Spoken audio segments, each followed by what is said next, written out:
Chapter 1. You can get your copy Cold of the Hidden and Tower damp. Audiobook Those words everywhere always audiobooks flitted are through sold. Otto Schenk's mind when he reached the bottom of the basement stairs. A thin sheen of condensation covered the stone walls, and shallow puddles dotted the packed dirt floor. A pair of Lux crystals rested in niches built into the wall, their feeble enchantments barely adequate for the task of illuminating the narrow hall that led to Master Enoch's workshop. The musty scent of mold lay over everything. A wall had been built specifically to seal his master's chambers off from the dungeons and cold storage. One lonesome passage allowed entrance and exit, and the door to the stairs was located as far from Otto's father's audience chamber as the castle architecture allowed. It seemed Father feared wizardry was a disease that might be catching. Certainly, the looks of disdain he favored Otto with suggested he found his youngest son to be a diseased thing. Otto shook his head, sending his mop of unruly, dirty blonde hair waving about. As if to mock his servants', and his mother's best efforts, Otto's hair never stayed in place for more than 15 minutes. It had been that way since he was 5, and at 17 it seemed unlikely anything would change, at least until it started to fall out. All the Schenk men lost their hair. It was only a question of when.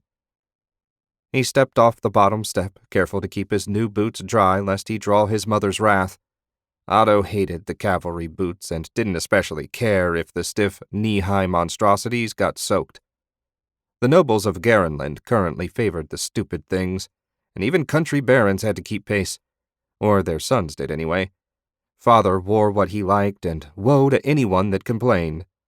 Otto preferred his fawn slippers. They fit far more comfortably, not that he dared leave his room with them on. A shadow danced on the wall beside him, prompting Otto to look up at the spider stalking a moth caught in its web. "Morning, Claude. I hope I haven't interrupted your breakfast." The arachnid ignored him, the same way it did every morning. It was the story of his life. If he wasn't being ignored, he was getting shouted at for some infraction, real or imagined. He left Claude to his meal and strode down the short passage that ended at an ill-fitting door sporting an iron knocker with the face of a gargoyle. Rust covered the knocker, giving it a grungy orange patina. Since he had no desire to touch the disgusting thing, Otto rapped with his knuckle. The door opened a moment later, revealing the gaunt form of Master Enoch. A many times patched brown robe draped the wizard who peered at him with watery blue eyes. Master Enoch had seen better days when Father hired him a decade ago, and the poor pay, worse food, and miserable living conditions had done little to improve his state. Long gray hair and a beard jutted out in every direction, making Otto's wild mane look positively tame by comparison. Otto bowed. "Good morning, Master." The wizard darted a look down the hall and licked his lips. "Please, Lord Schenk, how many times have I said you mustn't call me Master? If your father should overhear—" Otto straightened and sighed. It seemed wrong not to treat his teacher with the respect he deserved. He should be used to it by now, but every once in a while he slipped into student behavior instead of noble behavior. "Don't worry, Father's busy meeting with some merchant's representative. He's all excited about finding a new buyer for our cider. At least I assume that's what he's excited about. I pay as little attention to Father's ranting as possible." "Yes, of course." Master Enoch darted one last look behind Otto and moved aside to allow him in. "Speaking of apples," Otto stepped into the room and dug a shiny red fruit out of his satchel. "I brought you a snack. I've seen the gruel cook fixes. It's a shame the way they treat a genius like you." Master Enoch bit into the apple and sighed as a trickle of juice ran down his beard. A minute later, the apple was gone, core and all. His teacher spit 4 black seeds into the bucket at the foot of his simple cot. If Master Enoch's treatment was a shame, his living conditions were a crime. The workshop/living quarters held little beyond the cot, bucket, a rickety stool, and a crude, rough-hewn bench covered with alchemy equipment. 3 leather-bound books sat on one corner of the bench, as far from the caustic chemicals as possible. Otto often wished for a window during his master's experiments, but Enoch's skill with wind magic proved sufficient to keep them both from suffocating. He hoped to eventually learn a bit about alchemy, but his master didn't yet deem him skilled enough in the basics of magic to move on. "Have you been practicing?" Master Enoch asked when his apple joy had faded. "Yes, Mass. Enoch. 2 hours every evening, just as you said. I know I can do more. You mustn't push yourself. Remember, training to use magic is no different than exercising your muscles. Do too much too fast, and you might hurt yourself. You have the gift, Otto, as strong as anyone I've ever met. Be patient.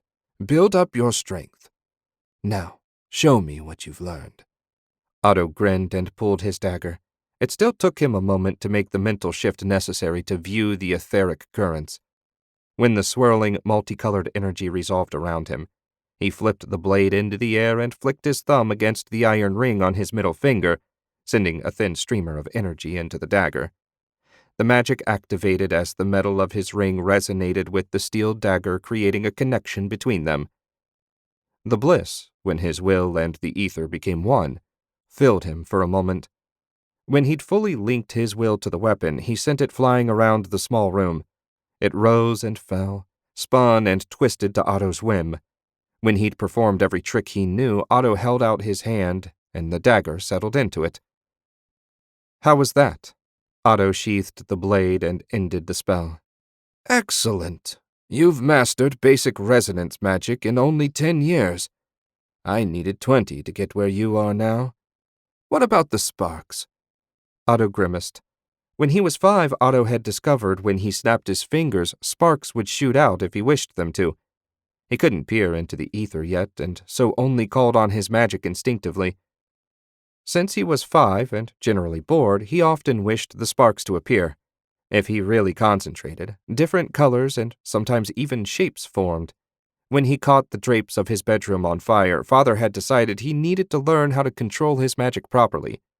When Otto recovered from the beating his father gave him, the wall in the basement had been built and Master Enoch hired. I can still feel the fire right there, just outside my grasp.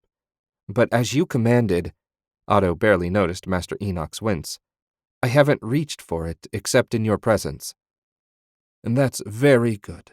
But please, it's my suggestion. I would never dream of commanding a nobleman. No, of course not. Can you control fire, Master? They'd had this discussion a number of times over the years, but Otto still didn't fully understand his master's limitations. Master Enoch sighed and settled down on his stool. Not well. Fire has always been nearly beyond my reach. Oh, I can light a torch or summon a cooking fire, and I understand the spells just fine. But the ether refuses to obey when I ask it for anything more. I don't know why. Every wizard has different limitations. That's the reason I had so much difficulty finding work. In Garenland, wizards are valued in direct proportion to their ability to produce value. Since I can't help in the foundry or the forges, my options were always limited. It was a great stroke of luck when the Baron hired me as your tutor. That seems rather narrow-minded, considering all the things you can do. Master Enoch shrugged. At least in Garenland I have basic rights as a citizen. I'm free to live as an ordinary man if I choose not to use my magic. Not that I ever would. But in Straken, they hang then burn anyone that shows wizard potential. In Roland and the other kingdoms, they use us as slaves. Be grateful that you were born in Garenland. Being of the nobility would offer you no protection in the other lands. Now show me your fire. Otto grinned. He loved this part of the lesson the most. He'd used his magic instinctively as a child, but now that he'd learned the proper way to do it, the things he could accomplish had multiplied by 100, as had the bliss. It was a pleasure beyond anything imaginable to a non-wizard, and Otto pitied them its absence. He rubbed his fingers together to build up heat. Fire magic was a form of enhancement magic. Next, he focused on the warmth between his thumb and forefinger and sent ether into it. A flame blossomed to life. A quick adjustment to the etheric flow, and the flame started feeding on the magic. Like the dagger earlier, the flame was fully under his mental control. Otto shaped it first into a dancing girl that pranced around on the palm of his hand. Next, he made a dragon and sent it flying around the room, breathing tiny fire blasts. The dragon landed on his finger, and he considered what to have it do next. That's enough, Otto. I think you're ready for a new spell. Otto snuffed out the dragon and blinked away the ether to better focus on the spellbook. Finally, a new spell. Master Enoch was so stingy with his magic. He never let Otto learn a new one until he had full control of the last. Which one this time, Master? The wizard didn't even bother to correct his use of Master as he grabbed one of the books at the end of the bench. Since you have the knack of enhancing heat to make fire, we'll see if you can enhance electricity. Here we are. He set the book down and Otto peered eagerly at the pages. You could build up a charge capable of rendering a man unconscious by enhancing the spark you made when you shuffled your feet on a carpet. The etheric flow matched almost identically the shape he used for fire magic. The description went on to offer a number of ways to create the initial spark since there wouldn't always be a carpet handy. Otto eagerly read and reread the pages, setting it all firmly in his mind. Otto? The sooner he mastered this spell, the sooner Enoch would teach him another one. Otto! He blinked and turned towards Master Enoch. Did you say something? It's time for your sword practice. If you don't hurry, you'll be late. Otto's momentary happiness vanished.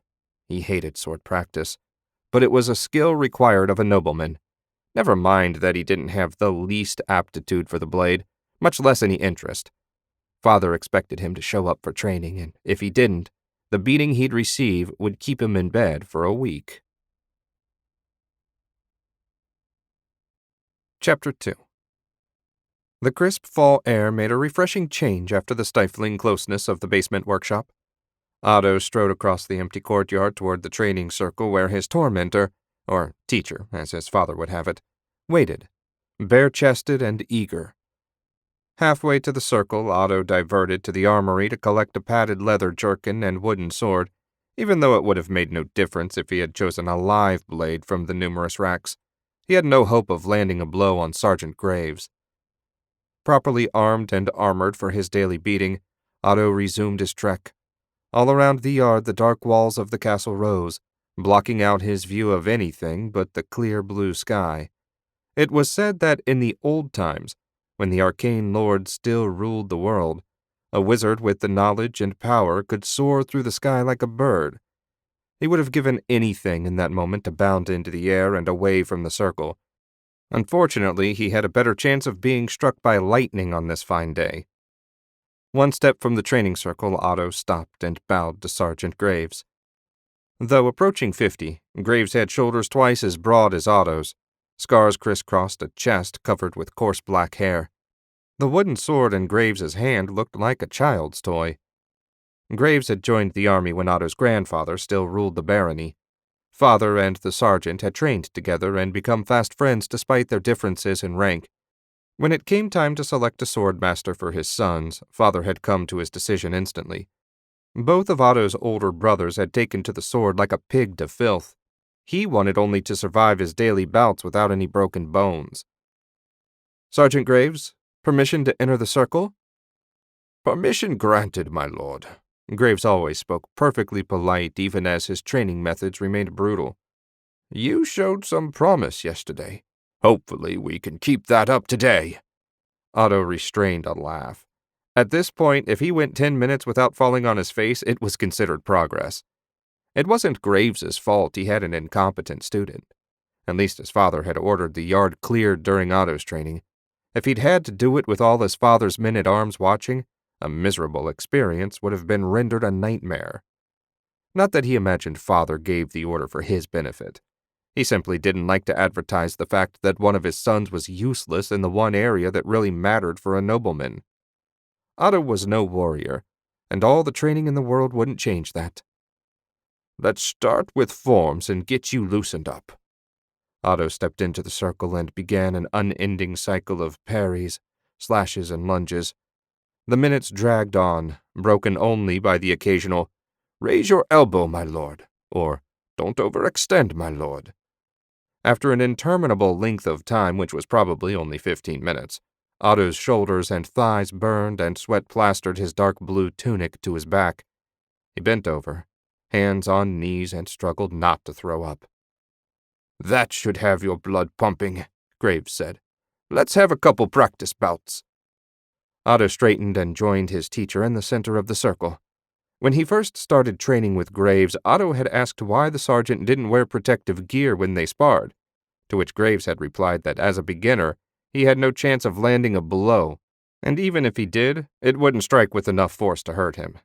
It seemed in 8 years his assessment of Otto's skills hadn't improved, which only went to show how perceptive the veteran warrior was. Otto raised the hilt of his practice sword to his forehead, then slashed it to the side. He'd grown competent with the salute, at least. Graves returned the gesture and raised his sword. 10 seconds later, Otto's weapon went flying to the left and he went sprawling to the right. A light tap on the head ended the first bout. Up and at 'em, my lord. We still have an hour of sparring and half an hour of running. It took all Otto's self-control not to scorch the smile off Graves's face. His palms already burned from grasping the sword. A little etheric energy and whoosh, he'd win his first match ever. Using offensive magic would also see him quickly hung and his body burned. It would almost be worth it. He retrieved his weapon and returned to the center of the circle. Another salute was followed by a hard slash from his opponent. Otto parried and even managed a fair riposte, which Graves dodged easily. Otto bore in, slashing left and right before ducking a counter. Good, my lord. Be aggressive. Be a warrior. Unfortunately, the warrior had used up the last of his energy, and Graves's next slash sent his sword flying, and a hard blow to the ribs crumpled Otto to the ground. Graves sighed. You have to do better, my lord. If this was a real fight, you'd be dead. Otto rolled over on his back. If this were a real fight, you'd be hung for assaulting a nobleman. Besides, in a real life-and-death fight, I'd use magic. Bah! Magic is no match for a good sword. I've never seen a wizard I've feared. Otto's eyes narrowed and the ether appeared in his vision. Is that right? He flicked his thumb against his ring, sending ether into it, then out into Graves's body. The magic resonated with the iron in the sergeant's blood, rendering him rigid and immobile.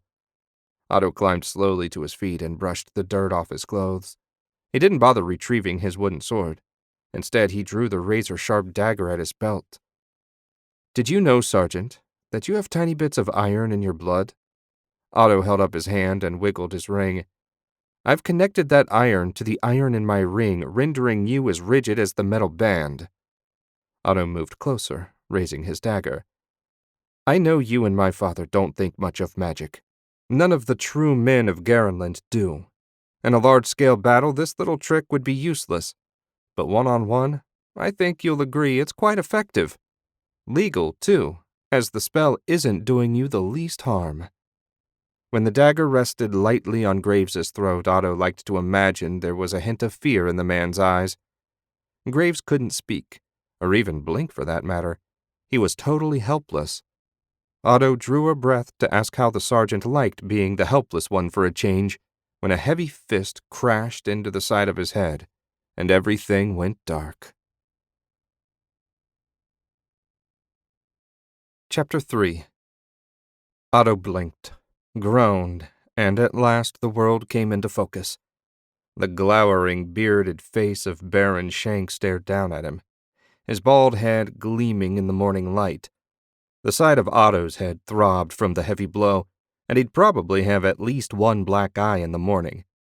It wasn't the worst clout his father had ever given him, but it hurt all the same.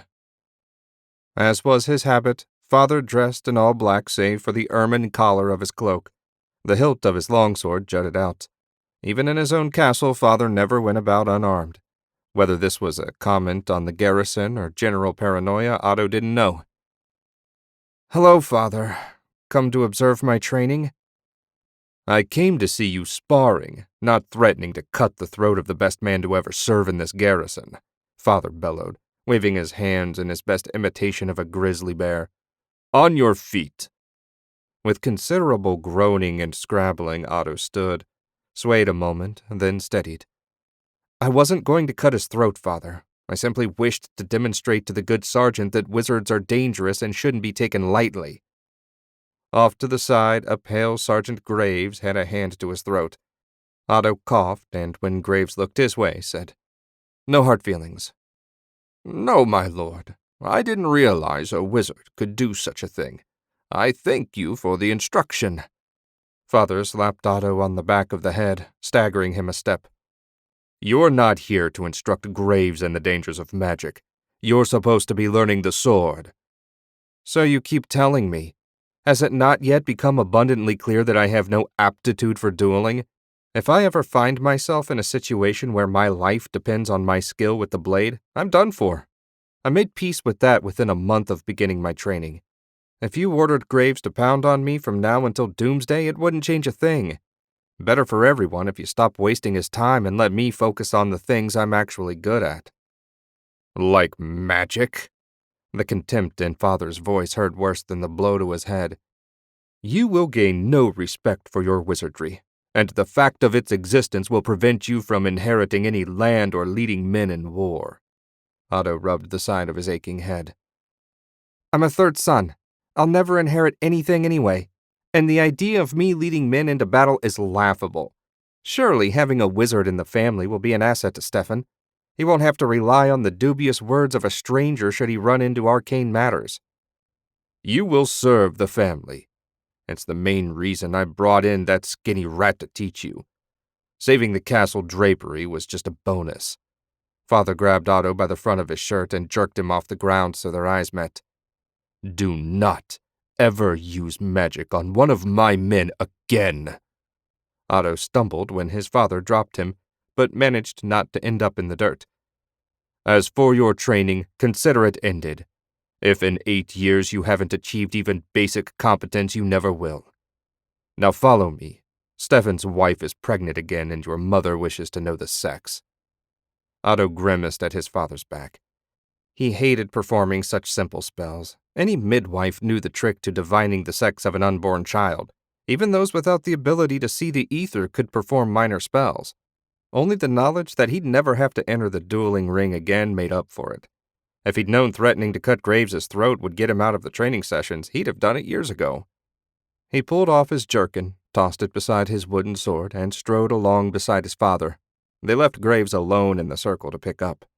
The 3-story keep loomed, dark and forbidding, ahead of them. Otto had never felt welcome in the cold, drafty halls, even though they were ostensibly his home. For his entire life, Otto's brothers had alternated between bullying and ignoring him. His father beat him regularly for offenses real and imagined. The servants tiptoed around him for fear of his magic, and the soldiers mocked his lack of sword skill, though never when they thought he was around. Only Mother had shown him kindness, even if it was always tinged with pity. Pity for his weak body, his magic, and for the fact that he was a third son with no real prospects. When he thought about it, her pity seemed fully justified. One of the guards on duty opened the heavy iron and oak door at their approach. Father stepped through without comment, and Otto followed. Once they were inside, the door shut with a dull, final-sounding thud. A short passage lined with murder holes led to the main hall. 4 long tables running north to south, and one running east to west filled the room. A fire blazed in the massive hearth, and Father's hounds lounged in front of it. The fire did little to warm the chamber, but it did push back some of the gloom. Stairs to the left led to the second-floor living quarters. "They're waiting for you." Father stomped over to his high-backed chair and settled in before the fire. Otto made his way upstairs. His brother, Stefan, shared the second-largest suite in the castle with his wife and 2 sons. A pair of blonde-haired boys guarded the room. 4-year-old Stefan II with his tiny wooden sword, and his brother, 1-year-old Mandel, who wielded nothing save drool and snot. "Halt and state your business." Stefan II brandished his toy sword. "Your Uncle Otto has come to visit your mother," he smiled. "May I enter?" Little Stefan slid his sword through his belt and stepped away from the door. "You may." The boy managed to retain his stern expression for a few more seconds before breaking into a bright smile and running over to hug Otto. "Mama's going to have another baby, Uncle Otto." "So your grandfather told me. Grandmother Katharina wants me to see if you're going to have a little brother or sister." Little Stefan's eyes grew big. Can you look into Mama's tummy? Otto chuckled and ruffled the boy's hair. Something like that. The bedroom door opened, and the kind, lovely face of Otto's mother appeared in the gap. I thought I heard you. Come along, everyone's waiting. Yes, Mother. Stefan, back to your post. Little Stefan brought his fist to his heart. Yes, sir. Otto joined his mother inside, and she shut the door. Her hand went immediately to his face. Arnwulf at his gentle best. Yes, well, he did excuse me from further sword practice, so I consider it a minor price to pay. Did you not think to have the midwife perform the divination when she confirmed the pregnancy? Lyda tried, but claimed she got no result. Mother smiled and took her hand away. I thought a proper wizard might have better luck. I could certainly try, though I can't imagine why Lyda failed. Shall we move this along? The disagreeable voice of Stefan the Elder came from deeper in the suite. I mean to go hunting this afternoon. Ever the caring husband, Stefan and his bride of 5 years, Griswalda, had fallen in hate at first sight. Not that either of their fathers cared in the least. Griswalda's father ruled a small but wealthy county on Shank Barony's eastern border. The old count had no sons, so when he died, his county would be absorbed into the barony, increasing its size by a quarter. For such a prize, father would have wedded Stefan to a goat. Coming, brother. Otto led his mother back to the bedroom. Lying on the bed under a mound of blankets was the blushing bride herself. Only the woman's piggish face, surrounded by a mound of greasy, dark curls, peeked out from under the covers. Otto had, on occasion, wondered how his brother worked himself up sufficiently to bed the woman, but ultimately, the less he thought about that, the more his stomach approved. I understand congratulations are in order. Otto sat on the edge of the bed. Just get on with it. Stefan glowered from his chair in the corner. Otto glanced at his oldest brother. Stefan was big and broad like their father. Receding, dirty blonde hair hung down the front of his brown tunic. Angry blue eyes stared at the world from under heavy brows. They'd never gotten along. Too different, Otto had always assumed. Over the years, he'd come to realize Stefan hated everyone. That made him feel oddly better. Right. Otto placed his hand over the blankets and shifted his perception so the ether became visible. The ring! Griswalda's shrill voice cut the air like nails on slate. Mother held out a silver chain with a gold ring dangling from it. That's not necessary. Otto refrained from reaching for the bauble. I can read the ether directly. It's tradition! Griswalda heaved herself up higher on the pillows. The blanket fell away, revealing her massive bosom. Otto shuddered as she covered herself back up. He took the chain from his mother and dangled it over Griswalda. A thread of ether swirled down into her abdomen at his command. Otto followed the thread in his mind and soon found the shape of the baby. Etheric energy caressed the tiny form, revealing everything.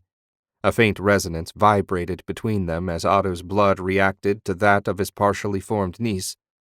He smiled. It would be a girl. He set the chain to swing left to right and prepared to withdraw the magic.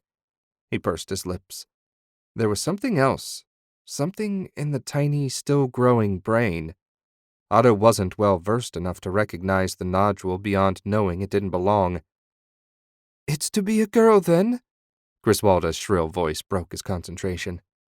Otto blinked. Yes, congratulations.